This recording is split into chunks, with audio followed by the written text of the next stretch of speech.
Hello and welcome to Tabletop Oddity. My name is Jay, and in this video I'm going to be talking about army compositions and whether or not the numbers should change, and why I think maybe they should and why maybe they shouldn't. However, it's very much an open question. Obviously, after you've heard me yap a little bit, if you want to leave a comment with your opinion, I'd be very much intrigued in that. If at the end of this video you like the video, press like, and if you're not subscribed, please consider subscribing. So let's talk about why I'm even bringing this conversation up. And it's because I was speaking with a gentleman at a Prime event. I always want to say Amazon Prime, an Amazon Prime event at Element Games, a Star Wars Legion Prime event. And I can't remember who mentioned it to me, but they thought that the army composition rules could change. Instead of having like 3 special forces, you only have 2, etc. And that would be a beneficial thing. And it's just been dwelling in my mind, and I've been thinking about it ever since, essentially. I'm not necessarily sure I have a final answer to this, by the way. However, I would want to say, I think for me, it's probably more relevant if you're going to play competitive than if you're not. If you're not playing competitive, then you're unlikely to spam multiples of stuff just because you can. You probably want to go for like a diverse list that you personally find fun. So I guess it goes to more the competitive side of things. I like to play competitively, but then I'm not particularly very good at it, if that makes sense. So I just like to get that caveat out there.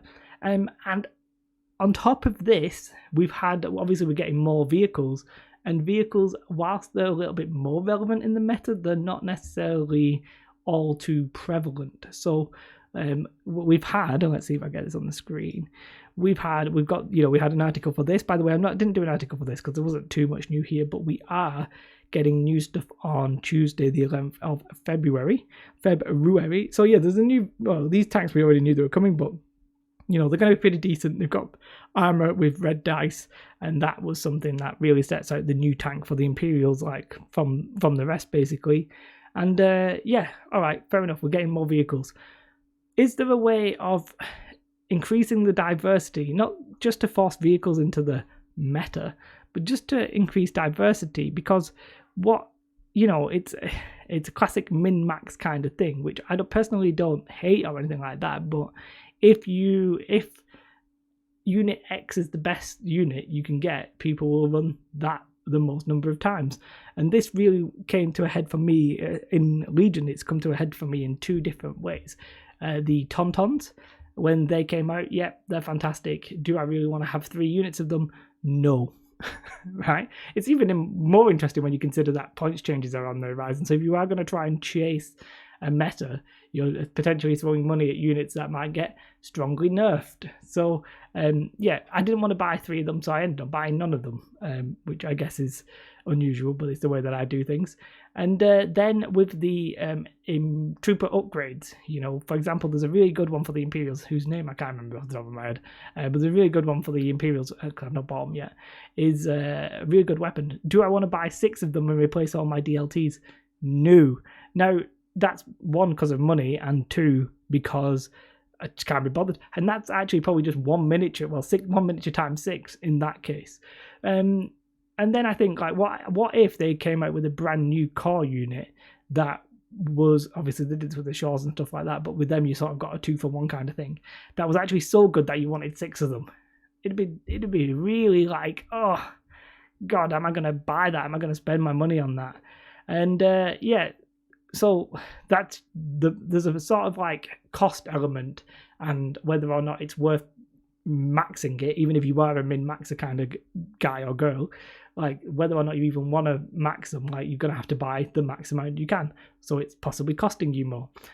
Then there's this alternative one of like the variety in lists, because it generally a lot of things are synergetic. That is, I've literally made that up. There's more synergies generally if you're running more of the same. Like if you run 3 special forces over and 6 core, and you get an order where you can give 3, you give it to your special forces and you control the rest, etc. Those kind of like synergies in that sense. Generally you'll find people running multiples of the same one, because generally they're picking the best things and just running them.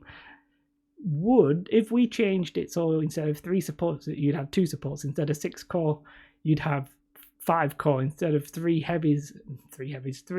special forces you got 2, could we artificially create diversity in lists? I'm not 100% sure. Yeah, obviously if you got rid of the special forces instead of 3 snipers, you would have seen 2. Would we create a situation where it actually makes sense to take a heavy support? Would it make? Can we create more of a, like, it makes sense to take more of the same type at the minute? But let's say you were only going to see 2 supports and 2 special forces and 5 core. Then your list and order token variety is greater. Maybe the actual list become more diverse. I'm not so sure. As I said, I don't really have the answer here. I'm not 100% sure. It's a very interesting question. By the way, this camera makes me look like I'm wearing Super Bowl. It's super dark in here. Oh, my scalp. Yeah, like, I don't have the answer to that. I think inevitably, people who are into super competitive kind of thing will just create a list that has the best unit times the most you can take it, or they will create a combination that has something like that in it, like Palp and Royal Guard. Like, for example, like Entourage, it only really synergizes with one of each. Like, well, you can take multiple Royal Guard, but really it's a way that the lists have been created that enhances diversity. So there's a way to do it other than artificially changing your your team composition rules. But I think we are leading a situation where if something good comes out, the minimum you're going to buy is either 2 or 3. If it's a heavy support, you're going to want 2, although you're probably not going to want the heavy supports because by definition they're generally high points because they're generally tanks. So if we exclude the heavy support, you're going to want 3 of them: 3 Tauntauns, 3 speeder bikes, 3 whatever X. And then for the core unit, it's even worse because you get 6. And then for the operatives and the commanders, it doesn't really matter because you're only really going to get 1 of them. So yeah, like, a bit of me thinks I'd like to see it. Do you know what I mean? I'd like to see it perhaps tested and to see if it would create more list variety. I think you'd probably just end up with 2 supports and 2 special forces and then the rest core anyway. Like, I don't really think it would maybe change, but maybe it would create some diversity. I mean, it would enforce tanks. I don't know. I do not know. What we do know is that tanks aren't really the thing yet, but maybe these new tanks might change it. What we do know is the points can also change. So your 3 Tauntaun list, if you're running it, if they really wreck them and just put the points up to like by 100, let's say 100 points just for argument's sake, would you feel a bit bitter about it if you were playing that on a competitive level? You spent like 60, 70 quid on your models and then they've taken that option away from you. I think it's inevitable that Tauntauns are probably going to get changed. Not that I think they're necessarily too OP or anything like that. But yeah, that's it. I'm just rambling now. I'm just curious. It's an open question. I think this is one of those situations where my mind could very easily be changed because I'm not set on anything. I don't know if changing the team compositions would make too big of a difference. I'm not saying we should change commanders and operatives. I think you could maybe lower the core and increase and decrease the rest of them. Maybe leave heavy supports at 2, like make special forces 2, supports 2. I think that could be interesting, but maybe it would then just make those, like, you'd then have a lot of units that you were unlikely to take anyway. Like, if there's lots of support units by the time the game's in 2 years' time, you're only going to take 1 support unit twice. So maybe it actually just reduces variety in a weird way, but then again, you're not seeing multiple supports. Just let me know your thoughts, because I don't know where my thoughts even are. And as the light has gone outside, I'm off. Have a most beautiful day. I really can't get the lighting in here correct. The webcam just doesn't like these lights, and I can't get a proper. I tried to get a little spotlight on my back, but so you can actually differentiate me between the wall, but it's fairly miserably. Have a most beautiful day. Like and subscribe. Goodbye.